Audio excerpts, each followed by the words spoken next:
Hello students. आज का हमारा टॉपिक है ह्यूमन डाइजेस्टिव सिस्टम। आपको डाइजेस्टिव सिस्टम शुरू करने से पहले मैं कुछ क्वेश्चंस लेके आई हूँ। वो शुरू करने से पहले मैं थोड़ा सा उसका ब्रीफ दे देती हूँ कि व्हाट इज़ डाइजेस्टिव सिस्टम। तो हम बोल सकते हैं system which involves the process of digestion. Okay, अब हमारे माइंड में आता है व्हाट इज़ डाइजेशन। डाइजेशन क्या है? तो ऐसे समझिए कि हमारी बॉडी, इस टाइम मैं बोल रही हूँ, मैं बातें कर रही हूँ, मेरे दिमाग में कुछ चल रहा है, मेरे हाथ भी हाव भाव मूवमेंट कर रहे हैं, ठीक है। तो ये सब वाइटल एक्टिविटीज़ जो मेरी बॉडी में परफॉर्म हो रही हैं, उनको करने के लिए कहीं से मुझे कुछ चाहिए होगा ना, वो कैसे हो रही हैं। या फिर हम थोड़ा सा समझ सकते हैं कि आप मार्केट जाते हैं, कोई भी चीज़ परचेज करते हैं, तो यू हैव टू पे योर मनी, ठीक है, टू परचेज दीज थिंग्स। तो वो मनी हमने दिया, वो क्या है? वो उस चीज़ को लेने के लिए हमने एक एनर्जी दी सामने वाले को, जिससे कि वो काम हुआ, है ना। हमें वो चीज़ चाहिए थी, हमें वो मिली। तो इसी तरीके से अगर हमको हमारे बॉडी में जो फंक्शन हो रहे हैं उसको करने के लिए हमें बेसिकली क्या रिक्वायर्ड है? हमें रिक्वायर्ड है एनर्जी की। तो हमें एनर्जी की रिक्वायरमेंट होती है, और ये एनर्जी हमें कहाँ से मिलेगी? खाने पीने से। आपने बहुत सुना होगा ना, किसी को चक्कर आ जाते हैं, किसी को कुछ हो जाता है एकदम से, तो बोलते हैं यार जल्दी से ग्लूकोज पी लो, है ना, एनर्जी आएगी। तो ग्लूकोज क्या हो गया? इंस्टेंट सोर्स ऑफ एनर्जी हो गया। बट हम जो खाना खाते हैं उसे हमें कन्वर्ट करना पड़ेगा ग्लूकोज की फॉर्म में, जिसे कि हम फिर एज एन एनर्जी सोर्स हम यूज़ कर सकेंगे, ठीक है।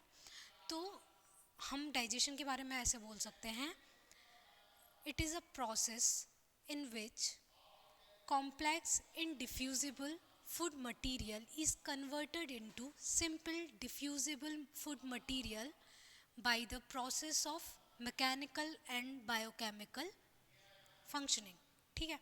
अब मैकेनिकल और बायोकेमिकल कैसे? अब ऐसे सोचिए कि मैकेनिकल, क्योंकि वहाँ मूवमेंट हो रहा है, जैसे आपने वर्ड सुने होंगे, पेरिस्टालसिस हो रहा है, ठीक है, काइम बनता है, बोलस बनता है। तो ये सब मूवमेंट के थ्रू बनते हैं, तो इसलिए ये हो गया एक mechanical process. And why it is biochemical?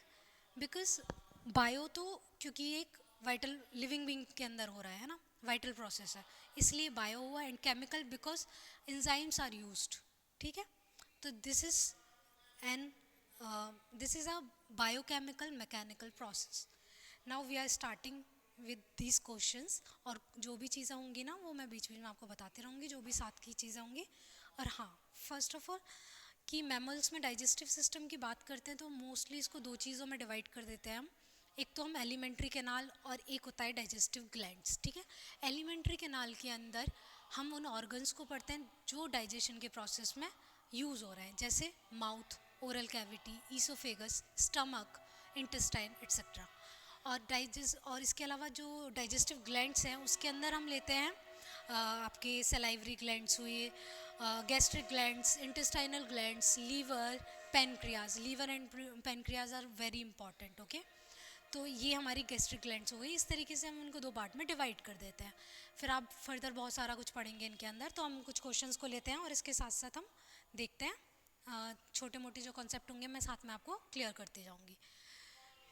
तो first question is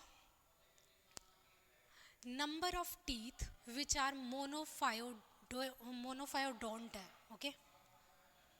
it is मोनोफायोडोंट,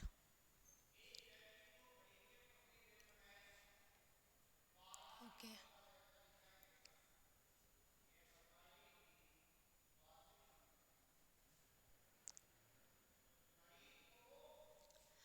मोनोफायोडोंट। तो question is number of teeth which are monophyodont in man is. तो इसके लिए सबसे पहले तो हमें ज़रूरी है इस टर्म को समझना, व्हाट इज़ मोनोफायोडोंट। जैसे कि वर्ड से ही पता चल रहा है कि मोनो माने सिंगल, सिंगल यूनी वन, ठीक है। सिंगल यूनी वन कुछ भी कह सकते हो, तो समझ में आ रहा होगा कि उस तरीके के टीथ जो कि लाइफ में या पूरी लाइफ टाइम या लाइफ स्पैन में ओनली अपीयर्स फॉर वंस, ठीक है, केवल एक बार अपीयर होते हैं, वो कहलाते हैं मोनोफायोडोंट। इसी तरीके से और भी होते हैं, डाईफायोडोंट हुआ और पॉलीफायोडोंट हुआ। तो डाई नाम से पता चल रहा है twice in a life span, और पॉली मतलब more than twice in a life span, ठीक है। जैसे पॉलीफायोडोंट मिलते हैं फिशेस में, एम्फीबियंस में, डाईफायोडोंट मिलते हैं आपके हम मैमल्स में मिलते हैं, हम ह्यूमन में मिलते हैं, जैसे इंसाइजर्स हुए, कैनायंस हुए, ठीक है। और एक मोलर हुए, 2 मोलर जो होते हैं वो भी उसमें मिलते हैं। तो ये होता है। अब हम बात करते हैं कि इसमें पूछा क्या है, हमें पूछा है number of teeth which are monophyodont in man is. तो मैन में मोनोफायोडोंट पूछे हैं। अब ये देखिए, हम अगर एक डेंटल फॉर्मूला की बात करते हैं मैन में, तो हम जानते हैं कि 32 टीथ होता है, ठीक है। उसके लिए हम डेंटल फॉर्मूला क्या यूज़ करते हैं, 2 1 2 3 2 1 2 3, ओके ओके, यहाँ लिख देती हूँ 2 1 2 3। तो इसमें ये होते हैं इंसाइजर्स, ये होते हैं कैनायंस, ये होते हैं प्रीमोलार एंड ये होते हैं मोलार, ठीक है। और जब हम डाईफायोडोंट टीथ की बात करते हैं, जो कि 2 बार लाइफ स्पैन में आते हैं, अपीयर होते हैं मैन, तो उसके लिए लिखा जाता है 2102 2102। तो इसका मतलब इसमें और इसमें डिफरेंस जो है ना, वही हमारे मोनोफायोडोंट टीथ है। तो इसमें डिफरेंस कितना हुआ, यहाँ पे हो गए 2 टीथ और यहाँ पर हो गया 1 लास्ट मोलर। ये लास्ट मोलर क्या कहलाता है, विजडम टीथ कहते हैं इसको, है ना, विजडम टीथ, ठीक है। और तो ये 2 और 1 3 हो गया, तो 2+1/2+1। तो ये किसकी बात हो गई, ये हो गई मोनोफायोडोंट टीथ की बात।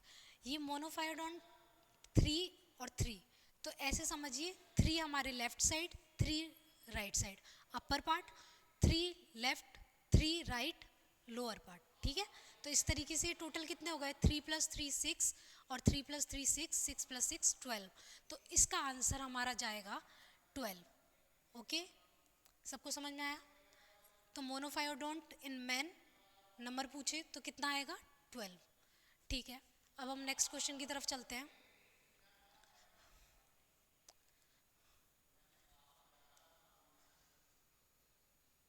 ओके, तो हमारा अगला क्वेश्चन है,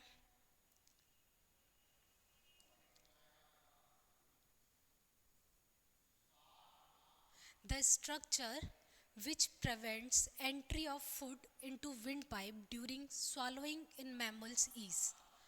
हम सभी जानते हैं कि फेरिंग्स हमारे अंदर जो बक्कोफेरेंजियल कैविटी होती है, ठीक है, उसमें फेरिंग्स में फूड एंड विंड दोनों एक दूसरे को क्रॉस करती हैं। अब आप ऐसे सोचिए कि अगर हम सांस लेंगे तो हम खाना कैसे खाएंगे, और अगर हम खाना अंदर जा रहा है तो उस टाइम हम सांस कैसे ले पाएंगे। कई बार सोच देखते हैं, हम बोलते हैं कि खाना खा रहे थे तो एकदम से कुछ अटक जाता है और फिर पीछे से कोई हमें थपथपाता है कि सही हो जाए, है ना। वो क्या होता है, वो एक्चुअली कोई फूड मटेरियल आपकी विंड पाइप के अंदर एंटर कर जाता है, जिससे कि हम सांस नहीं ले पाते। और आपको पता है कि बिना सांस के तो हम जी ही नहीं सकते, राइट। तो इस वजह से सेम टाइम पर फूड और विंड एक दूसरे के साथ नहीं जा सकते। इसलिए जब हम भोजन को निगलते हैं, ठीक है, फूड स्वॉलोइंग करते हैं, उस टाइम हमारे विंड पाइप की स्ट्रक्चर देखिए कुछ इस तरीके से।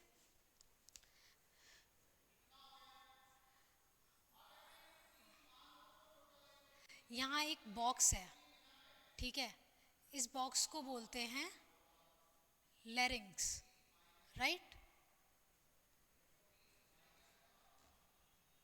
और ये वॉइस बॉक्स कहलाता है इन ह्यूमन, ठीक है। इसके ऊपर क्या होता है, एक लीफी स्ट्रक्चर होती है, लिड लाइक स्ट्रक्चर,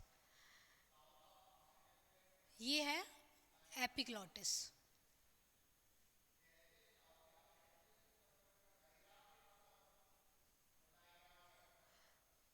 इस और ये जो होती है वो इलास्टिक कार्टिलेज की बनी होती है। तो एक कार्टिलेजनस लिड लाइक स्ट्रक्चर होती है लैरिंग्स के ऊपर, जो कि जब फूड, ये है हमारा ये हमारा हो गया फुट पाइप, ठीक है, ये फुट पाइप है, और कह सकते हैं हम एलिमेंट्री कैनाल। और ये हमारा हो गया विंड पाइप।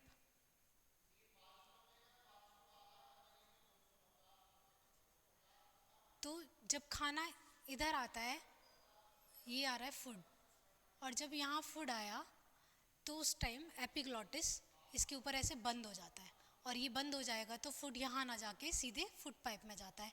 इस तरीके से ये भोजन को निगलते समय ये प्रिवेंट करता है entry of food in wind pipe, ठीक है। तो इसका आंसर क्या जाएगा? एपिग्लॉटिस। क्लियर? आई होप आप सबको क्लियर हो रहा है मैं क्या कहना चाहती हूँ। तो अब हम नेक्स्ट क्वेश्चन लेते हैं।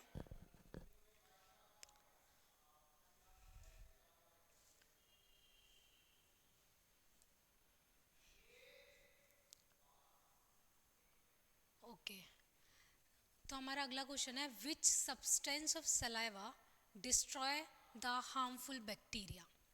देखिए हम मैं ना और ऑप्शंस पर भी जाएंगे कि और ऑप्शंस क्या कह रहे हैं, है ना। तो ऐसे देखिए, सेरुमेन, इट इज सेरुमेन, EN, और काइम, लाइसोजाइम, और सिक्रीटिन। ये पहले इनके बारे में बात कर लेते हैं। तो इसने पूछा है कि लार का कौन सा पदार्थ हानिकारक जीवाणुओं को नष्ट कर देता है, यानी कि हमारे सलाइवा में ऐसा कौन सा एंजाइम कह सकते हैं या फिर कोई भी केमिकल, ऐसा कौन सा केमिकल प्रेजेंट है जो कि हार्मफुल बैक्टीरिया को डिस्ट्रॉय करने में काम आता है। तो हम सबके बारे में देख लेते हैं। सेरुमेन, देखिए सेरुमेन क्या है, आपने ईयर वैक्स सुना है, कान का मैल निकालते हैं सभी। तो कान का मैल क्या है? एक एक्सक्रीटरी मैटर है ना। हमारे एक्सटर्नल ऑडिटरी ट्रैक में सेरुमिनस या सिबेशियस ग्लैंड प्रेजेंट होती हैं। ओके, ये ग्लैंड्स क्या करती हैं, जो भी एक्सक्रीटरी मटेरियल है उसको एक्सक्रीट आउट करती हैं, है ना। तो वो कहलाता है सेरुमेन। इसको हम ईयर वैक्स भी बोल सकते हैं।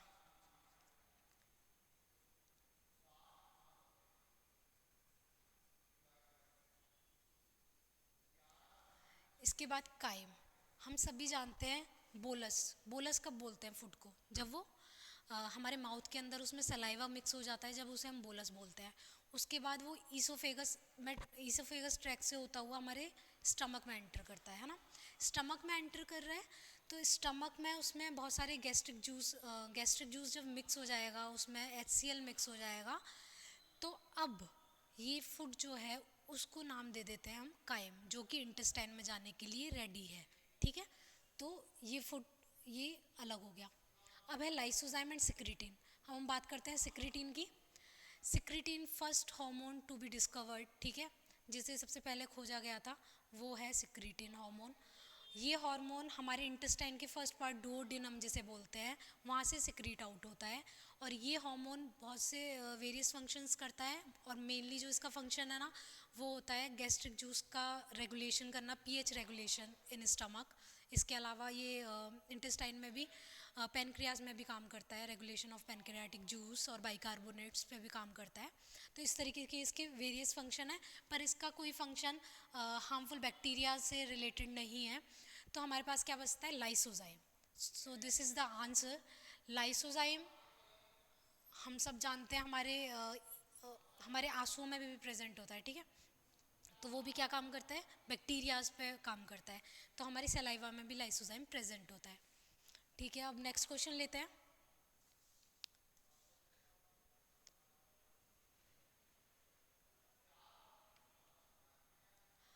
हमारा अगला क्वेश्चन है,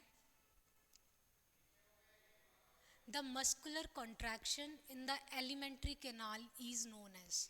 इसमें मूवमेंट का नाम पूछा है। हम सभी जानते हैं कि जब हम फूड इनटेक करते हैं उसके बाद वो ऐसा तो है नहीं कि माउथ में ही रहता है, वो नीचे ईसोफेगस में भी जाता है, उसके बाद वो स्टमक में भी जाता है, उसके बाद वो इंटेस्टाइन में भी जाता है, और फाइनली वो रेक्टम से होता हुआ हमारे शरीर से बाहर एक्सक्रीट आउट भी होता है, ठीक है। तो हमें ये जानना ज़रूरी है कि कैसे वो मूवमेंट कर रहा है, ऊपर से नीचे कैसे गया, ठीक है। तो इसके लिए उस मूवमेंट का नाम पूछा है, तो हम बाकी मूवमेंट भी देख लेते हैं। सिस्टोल, आप सभी जानते हैं सिस्टोल डायस्टोल, ये वर्ड आपने कहाँ सुने हैं? ये वर्ड ऑब्वियसली हम जब कार्डियक साइकिल की बात करते हैं उसमें हम यूज़ करते हैं बहुत आराम से। और वैसे सिस्टोल का मतलब होता है नॉर्मली हम बात करें कॉन्ट्रैक्शन, ठीक है। और डायस्टॉल एक रिलैक्सेशन, है ना, सिकुड़ना, फैलना। तो ये मूवमेंट हो गई, कार्डियक मूवमेंट हो गई है। इसके अलावा ये मेटाक्रोनल, मेटाक्रोनल मूवमेंट होती है सीलिया की।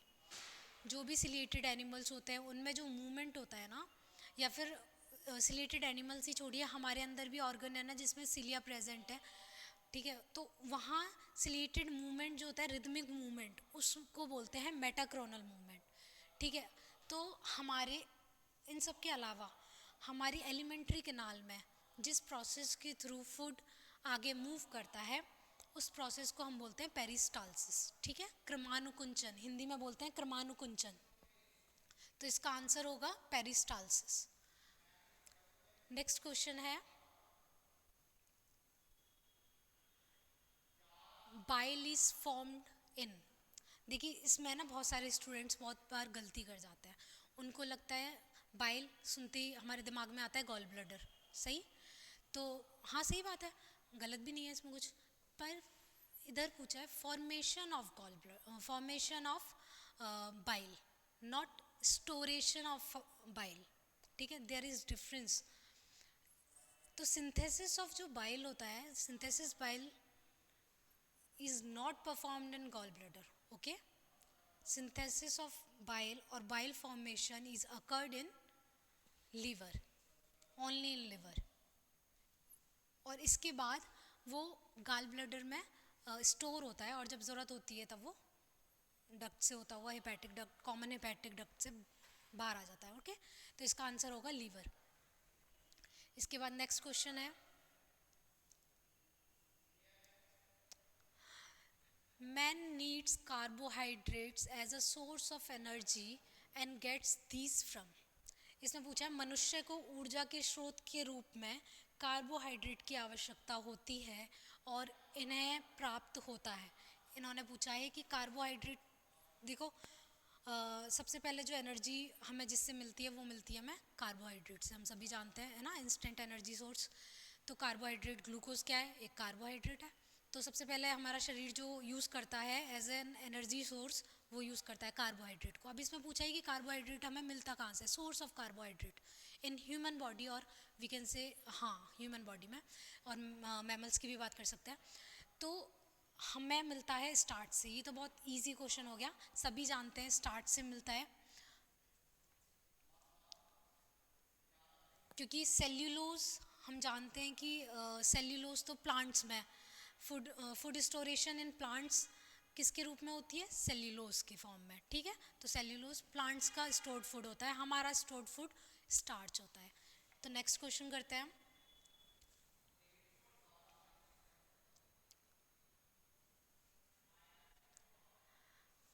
Types of teeth in human. Types of teeth बोला है इन्होंने ह्यूमन के अंदर।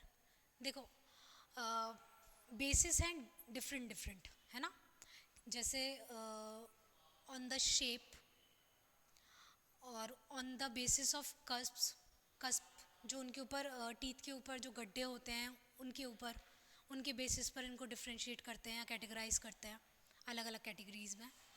इसी तरीके से ये जो टाइप दिए है ना, थीकोडोंट, एक्रोडोंट, प्लूरोडोंट, ये टाइप है कि जो आपका टीथ है वो जॉ, जो बोन है, बोनी सॉकेट जो है उस पर किस तरीके से लगा हुआ है उसके बेसिस पर इनको डिफाइन, इनको कैटेगराइज किया गया है, थीकोडोंट, एक्रोडोंट, प्लूरोडोंट। और ये होमोडोंट है ना, इसका बेसिस अलग होता है। दो वर्ड आते हैं, होमोडोंट और हेट्रोडोंट। ये on the basis of types of teeth. एक तो होता है कि सारे ही दांत एक तरीके के हैं, ठीक है, बनावट में, उनका सस्पेंशन, सब तरीके से वो एक तरीके से हैं, एक जैसे हैं, और काम भी उनका एक ही तरीके का है। तो वो तो हो जाते हैं होमोडोंट, जिनको समदंती भी बोल रहे हैं, समदंती हिंदी में बोलते हैं, सम माने समान। हेट्रोडोंट यानी कि विषम, यानी कि ऑड, यानी कि डिफरेंट टाइप ऑफ टीथ, जैसे कि हम ह्यूमन में है इंसाइजर्स, कैनायन, प्रीमोलर, मोलर, ठीक है, सबके डिफरेंट टास्क है। जैसे कोई चबाने के काम आता है, कोई टीयरिंग के काम आता है, ठीक है, कोई स्वालिंग के काम आता है, इस तरीके से इनके काम है। कोई काटने के काम आता है। तो हम बात करें इसमें टाइप पूछा है तो हमारे ह्यूमन के अंदर तो होमोडोंट तो है ही नहीं, हेट्रोडोंट। मैंने अभी बताया कि different type of teeth are present in our human body, जो कि हैं इंसाइजर्स, कैनायन और प्रीमोलार, मोलार, है ना। तो होमोडोंट तो होगा नहीं। अब बचते हैं ये तीन, इनके बारे में हम देख लेते हैं। देखो थीकोडोंट जो है ना, ये प्रेजेंट होता है एक तो क्रोकोडाइल में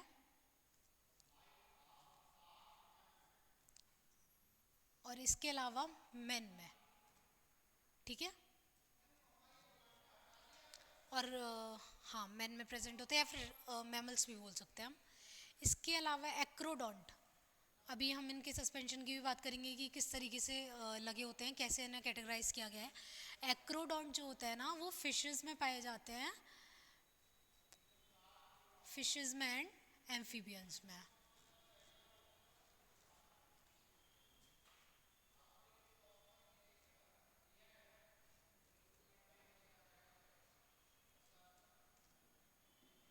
ठीक है, इसके अलावा प्लूरोडोंट जो है हमारे रेप्टाइल्स में पाए जाते हैं।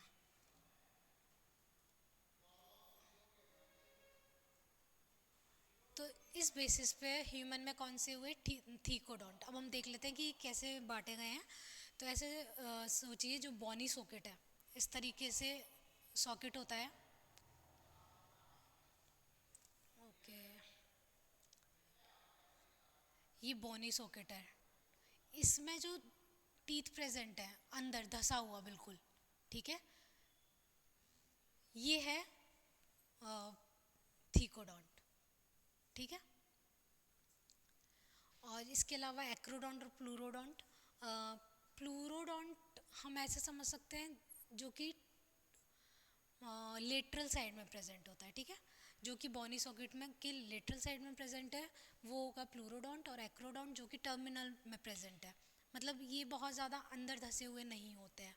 तो इस तरीके से हमारे ह्यूमन के अंदर थीकोडोंट, हेट्रोडोंट टाइप के टीथ पाए जाते हैं, प्लस मोनोफायोडोंट एंड डाईफायोडोंट, वो भी दोनों तरीके के होंगे, ठीक है। इसके अलावा नेक्स्ट क्वेश्चन आता है अपना, question number 8।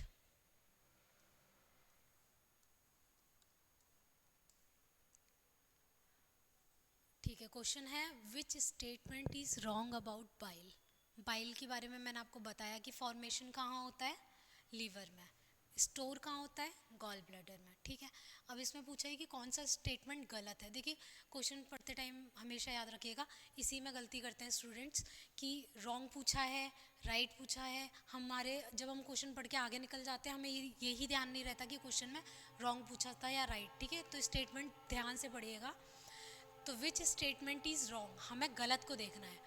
First is necessary for fat digestion. सभी जानते हैं बाइल जो है वो फैट ड्रॉपलेट्स पे काम करता है, बाद में वो उसको तोड़कर काइलोमाइक्रॉन्स इन सब में चेंज होता है, ठीक है। और लास्ट में ट्राइग्लिसराइड्स होते होते मतलब वो अपने पूरे फैटी एसिड में चेंज हो जाता है।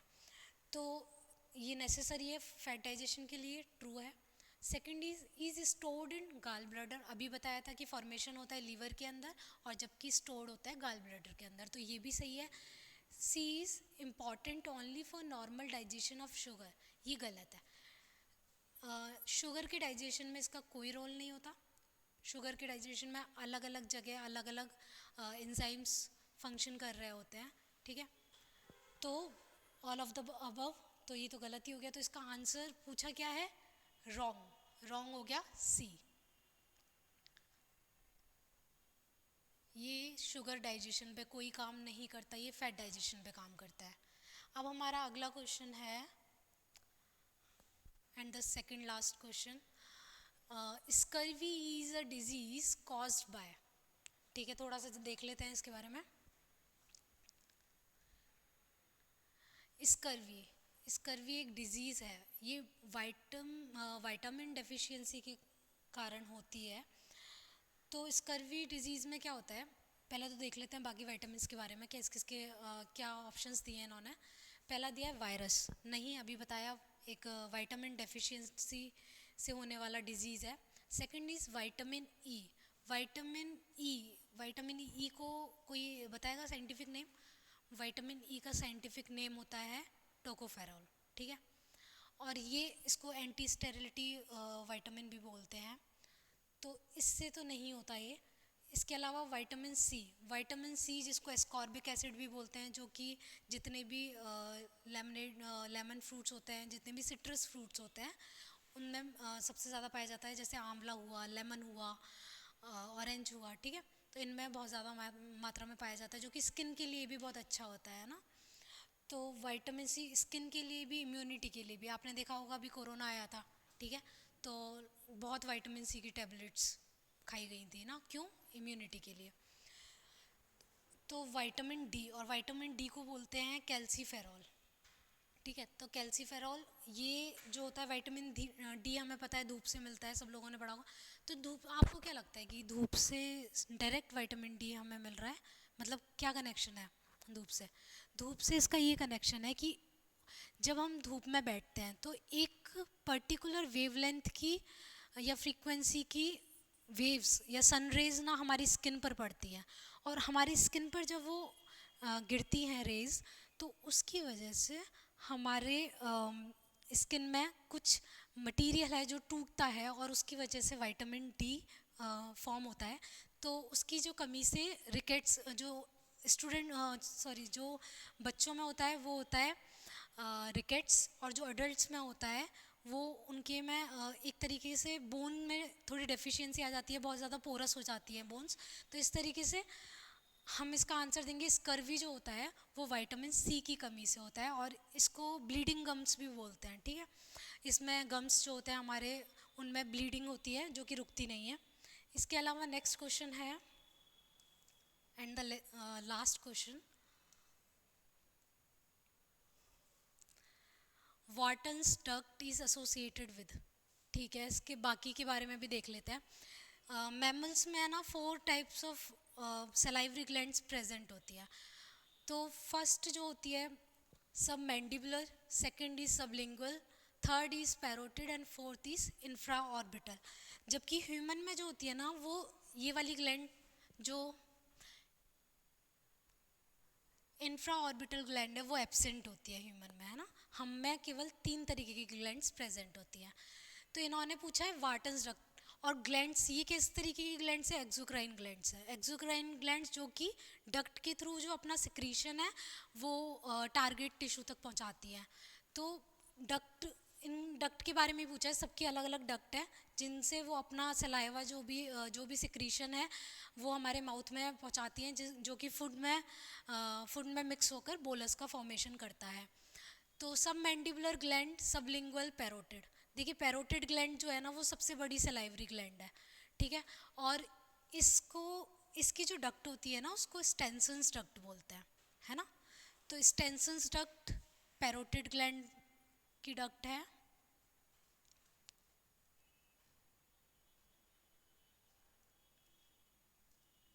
इट इज, अरे यार, स्टेंसन्स और सबलिंगुअल जैसा कि पता चल रहा है कि अधोजिह्वा भी बोलते हैं इसको, जो कि टंग के नीचे प्रेजेंट होती है, ठीक है। इसकी जो डक्ट है ना, इसमें कलेक्टिव डक्ट होती हैं, कई सारी डक्ट होती हैं, वो मिलकर डक्ट ऑफ रिविनस,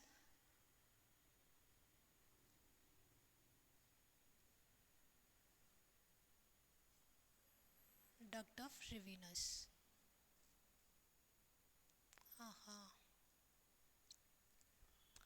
और सब मैंडिबुलर की जो डक्ट है ना वही वाटन्स डक्ट होती है। ये वाटन्स डक्ट किसकी डक्ट है? सब मैंडिबुलर। और इसके अलावा एक और इन्फॉर्मेशन देती हूँ, पैरोटिड ग्लैंड सबसे बड़ी लार्जेस्ट सलाइवरी ग्लैंड तो है ही। इसके अलावा जो एक वायरल इन्फेक्शन होता है जो कि बहुत आम तौर पर देखने को मिल जाता है, जिसे हम बोलते हैं मम्स, कि मुझे मम्स हो गए, यहाँ से फूल जाता है, क्योंकि ये जो ग्लैंड है वो ऑडिटरी ट्रैक्ट के नीचे साइड में प्रेजेंट होती है। तो ये एरिया फूल जाता है क्योंकि इस ग्लैंड के अंदर वायरल इन्फेक्शन हो जाता है, तो उसमें सूजन आ जाती है, उसी को हम मम्स बोलते हैं। तो इस तरीके से वाटन्स डक्ट किसकी डक्ट हो गई? सब मैंडिबुलर ग्लैंड की। तो ये थे हमारे आज के सेशन के डाइजेस्टिव के क्वेश्चंस। अब हम नेक्स्ट क्लास में अगले क्वेश्चंस पढ़ेंगे। Okay, thank you.